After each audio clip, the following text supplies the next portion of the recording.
인사를 인사답게 다루는 장명학입니다. 지난 영상에서는 중소기업 인사 담당자를 뽑는 채용 공고문 13개를 검토 후 조직 문화에 대해 이야기해봤습니다. 아직 못 보신 분들은 위 영상을 먼저 확인해 주십시오. 오늘은 그 13개 채용 공고문 가운데 7개 기업이 주요 업무로 명시한 온보딩에 대해 이야기해보겠습니다. 온보딩은 신규 입사자가 조직에 효과적으로 적응하고 성과를 낼 수 있게 도와주는 과정을 말합니다. 리더 여러분의 회사에서는 온보딩 어떻게 하고 계십니까? 동료들과 맛있는 식사를 함께하고 커피를 마시며 우리 회사에 오신 걸 환영합니다. 잘 부탁합니다. 라고 환대하고 계십니까? 신규 입사자 입장에서는 이런 환대를 받으면 당연히 기분이 좋습니다. 아무것도 하지 않는 회사보다 온보딩은 환대다 라는 방향으로 실천하는 것은 아주 좋습니다. 다만 저는 온보딩의 가장 중요한 목적은 환대가 아니라 상호 적합성 검증이라고 생각합니다. 제 기준에서 중소기업의 채용 실패는 딱 3가지 경우입니다. 첫째, 온보딩 기간 동안 직무 적합성과 조직 적합성을 제대로 검증하지 못한 경우. 둘째, 입사 후 6개월이 지나도 기대한 수준의 성과를 내지 못한 경우. 셋째, 입사 후 1년 만에 퇴사한 경우. 뭔가 빠진 것 같은데 라고 느껴지십니까? 온보딩 기간 동안에 퇴사하는 것도 채용 실패 아닌가? 라고 생각하실 수도 있습니다. 하지만 저는 그렇게 보지 않습니다. 보통 온보딩이나 수습 기간은 3개월 정도로 운영합니다. 이 기간의 가장 중요한 목적은 상호 적합성 검증이 되어야 한다고 말씀드렸습니다. 회사도 지원자를 검증하고 지원자도 회사를 검증하는 겁니다. 그래서 온보딩 기간 동안 충분히 확인한 끝에 서로 맞지 않은 것 같다 라고 결론을 내린다면 과감히 이별을 선택해야 합니다. 이것은 절대 채용 실패가 아닙니다. 오히려 서로에게 더 나은 선택입니다. 상호 검증 없는 온보딩 이후 1년도 채 되지 않아 퇴사하는 상황이 진짜 채용 실패입니다. 50인 미만 중소기업 리더 여러분, 서류와 면접만으로 사람을 잘 뽑겠다는 생각은 이제 버리셔야 합니다. 면접 관련 연구 결과들을 보더라도 면접의 예측력에는 분명한 한계가 있습니다. 면접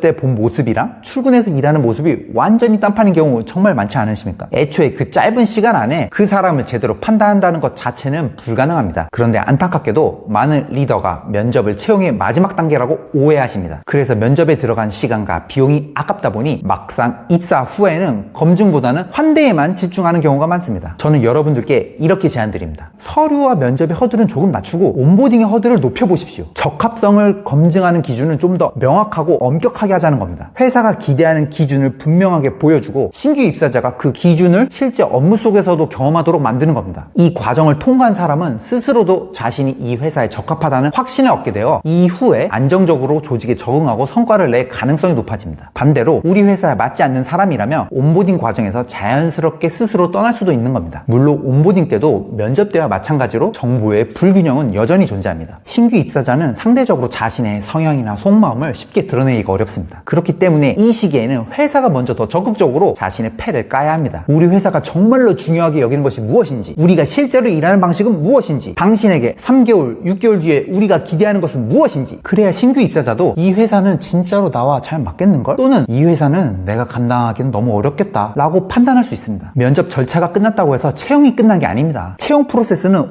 온보딩까지 제대로 마무리되어야 비로소 끝나는 겁니다. 온보딩 시스템이 잘 갖춰진 회사는 입사한 사람을 무조건 붙잡는 회사가 아닙니다. 우리에 맞는 사람은 남게 만들고 맞지 않는 사람은 서로가 빠르게 확인할 수 있도록 돕는 회사입니다. 온보딩 기간은 채용의 성공과 실패를 가르는 골든타임입니다. 물론 이 기간에 제대로 상호 검증하려면 회사가 먼저 철저히 준비되어 있어야 합니다. 결코 쉽지는 않습니다. 하지만 오늘 바로 우리 회사의 온보딩을 점검하고 구성원들과 함께 방법을 고민하기 시작하면 다음 채용부터는 면접의 허들은 낮추고 온보딩 허들은 높일 수 있을 겁니다. 관행에 안주하지 않고 변화에 도전하는 리더 여러분들을 응원하겠습니다.